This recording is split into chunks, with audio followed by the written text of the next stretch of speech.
Hello everyone, I'm a Nekomata enjoyer, and today I'm going to show you how to build her and give you some general guidelines for how to play her or what teams you should run. First and foremost, I want to be very clear, Nekomata does not have access to the best supports in the game. She's not Ellen, she doesn't have the equivalent to Nicole for Julian, and she doesn't have a stun unit that fits within her elemental archetype. So I want you to understand that regardless as to whether you like her, whether you don't have her, whether you intend on getting her weapon in the future, until a support comes out that is also physical, she's not really going to be reaching that max potential yet. Piper is physical, and Piper does apply anomaly, but Piper takes a lot of on-field time, and even though yes, you can work and swap between these two units, you are trading the stun unit's downtime. But hey, there's something else to consider long-term. First and foremost, this is my Nekomata.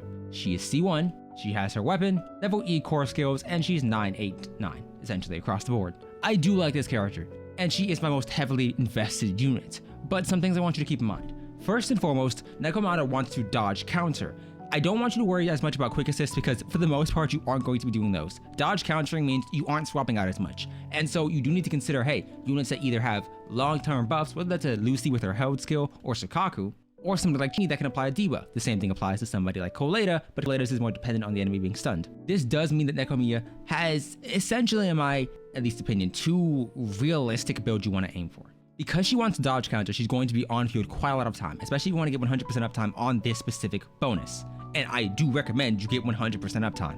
This means that in my opinion, sets like Hormone Punk aren't too useful.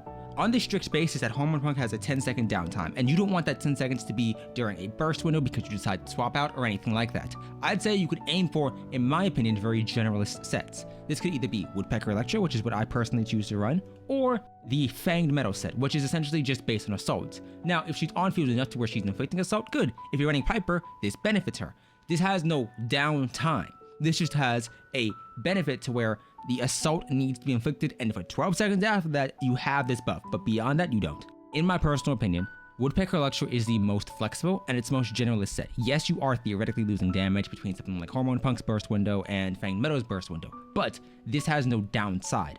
This doesn't require you to do a specific rotation or in a lot of ways to inflict a specific debuff in order to get that bonus. It's instead, hey, use a basic, use a dodge counter, and use a skill. This benefits everything Nekomata does. She's always basic attacking. She's always dodge countering for that buff, and her skill deals pretty good damage. I recommend Woodpecker Electro first and foremost. Then I'd say Fanged Metal in the event that you choose to use somebody like Piper. If you don't, I can see a case being made for something like Hormone Punk. But if you really don't want to go that route and really don't want to rely on this downtime, instead you can go two-piece combinations. Yes, you are losing a little bit of damage, but it's a much more well-rounded set, especially if you don't want to deal with farming Woodpecker.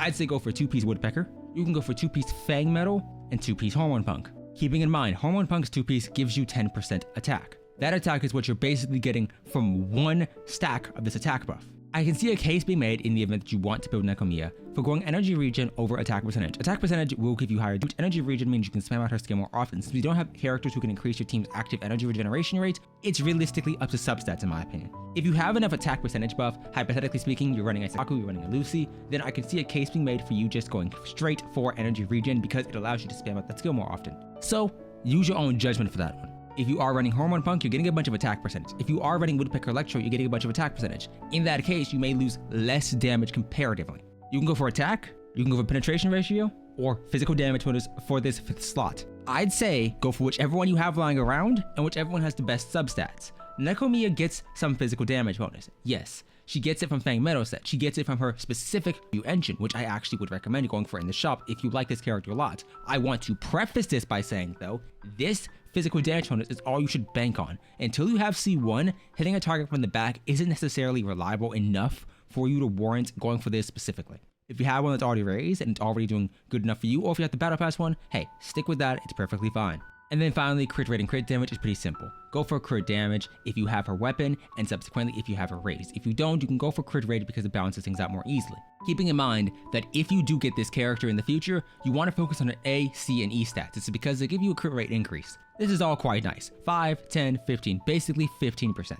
Is that enough for you to warrant foregoing crit rate entirely? No, but it does make it a little bit easier to build her. You want to keep in mind that if you have excess pieces that are either crit rate or crit damage, you may want to keep hold of them long term. This is strictly because Nekomata gives herself crit rate in her C4, specifically 4%, specifically 14%. She also gives herself crit damage at C6, but hey, crit rate is the only one that has a limitation on it. I wouldn't say worry too much about crit damage yet. Your primary focus with stats and specifically for skills.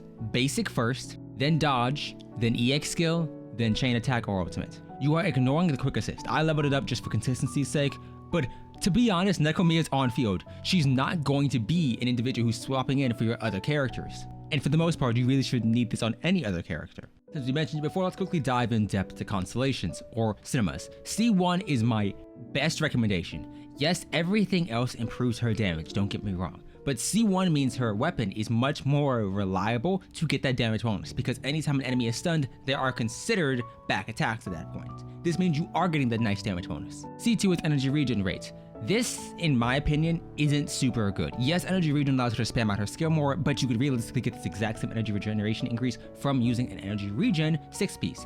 And this is reliant on you fighting bosses. Don't get me wrong, Nekomata is exceptional with boss fights, but in my opinion, she excels in AoE because she has a very wide attack range with her ultimate, with her skill, and subsequently with her dashes and dodge counters. C4 is crit rate, 14%, and C6 is crit damage. Now, hypothetically, let's say you don't have Steel Cushion, her weapon.